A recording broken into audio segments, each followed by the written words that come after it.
Hey everyone, I'm Lino, living in China and learning English. This is a piece of news that really feels like a bolt from the blue. In Shanghai, a 46-year-old single woman, Ms. Jiang, died after suffering a sudden cerebral hemorrhage. She was not poor, not unemployed, and not living on the margins of society. She had savings, medical insurance, and a stable job.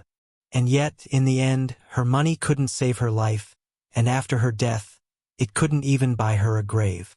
This is not just a sad story. It's a very clear example of how a system can be perfectly legal, perfectly procedural, and completely heartless at the same time. Here's what happened. Ms. Jiang suddenly collapsed and was rushed to the hospital. She was sent directly to the ICU.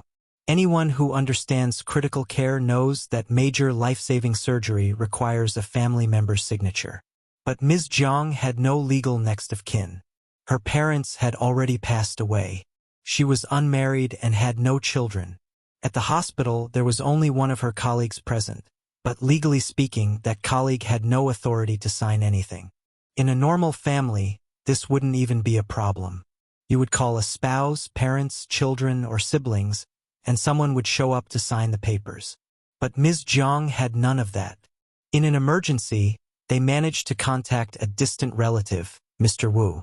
Media reports say he was something like the son or grandson of her grandmother's younger brother. In real life, this is the kind of relative most people barely stay in touch with, if at all. Still, when Mr. Wu heard that she was in the hospital, he came immediately and paid 30,000 renminbi out of pocket for her medical expenses. Let's be honest. Many close relatives wouldn't even do that. But ICU costs add up fast. Very fast. Before long, Ms. Jiang's medical bills exceeded 210,000 renminbi, and they were still increasing by 5,000 to 10,000 renminbi every single day. No ordinary person or family can sustain that kind of cost. So Mr. Wu made a request that sounds completely reasonable to any normal human being. He asked whether Ms. Jiang's own savings could be used to pay for her treatment. After all, this was her money, and this was literally a matter of life and death. The answer was no.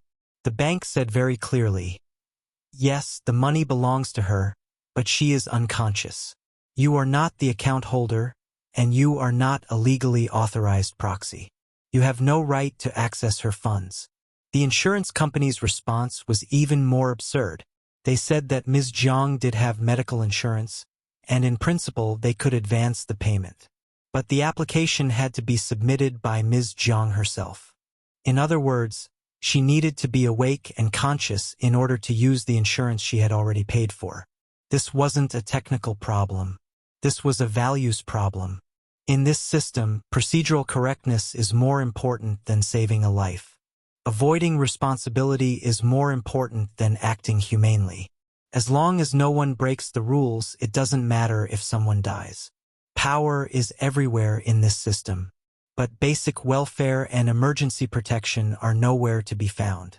Mr. Wu told reporters that after nearly 2 months of treatment, Ms. Jiang's condition seemed to have improved. However, last Monday, after being transferred from Xinhua Hospital to a private rehabilitation hospital, her condition suddenly deteriorated. Some netizens analyze that this is because China's medical insurance reimbursement is not based on the amount of medical expenses incurred by the patient, but rather the medical insurance system estimates a number based on past experience. For example, Ms. Jiang's estimated medical expenses were 100,000 yuan. If the hospital cured her with 50,000 yuan, it would be equivalent to the hospital making a profit of 50,000 yuan. However, if it took 150,000 yuan to cure her, it would be equivalent to the hospital losing 50,000 yuan. This is the DRG system that China began implementing in 2020.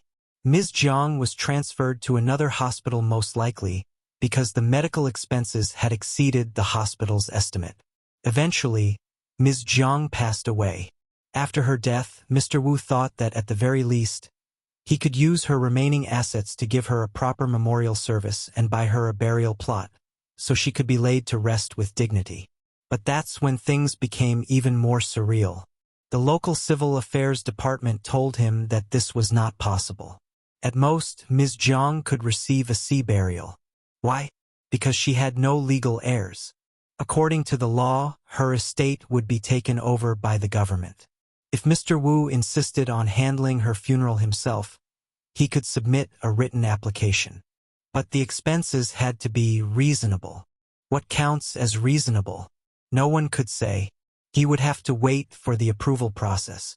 And any long-term maintenance costs for a grave would have to be paid out of his own pocket. Think about that for a moment. Even after her death, Ms. Zhang's own money could not freely be used to take care of her own funeral.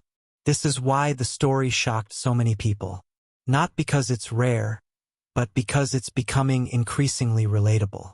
China now has nearly 300 million single people. Many people born in the 1980s and 1990s are only children. Among those born after 2000, choosing not to marry or have children is already a clear and deliberate decision. That means a growing number of people will eventually be unmarried, childless, and with parents already gone. At the same time, serious illnesses are affecting people at younger and younger ages. Ms. Jiang was only 46 years old. Many people used to believe they wouldn't need to think about these issues until their 60s or 70s. Now it's clear that for people in their 30s and 40s, this is no longer a distant problem. So here's the real question. If someone like Ms. Jiang collapses, falls unconscious, and has no legal next of kin, who signs? Who decides?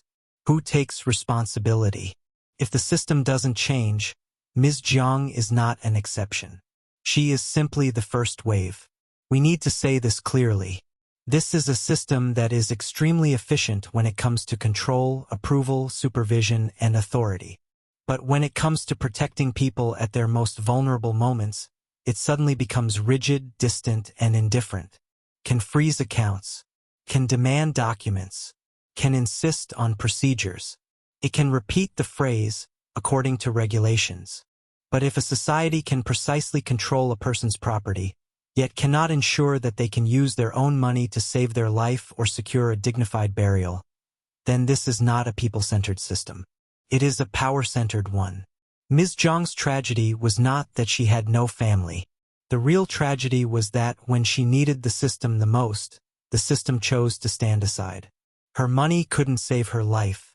Her estate couldn't buy her a grave. And here's the question I want to leave you with.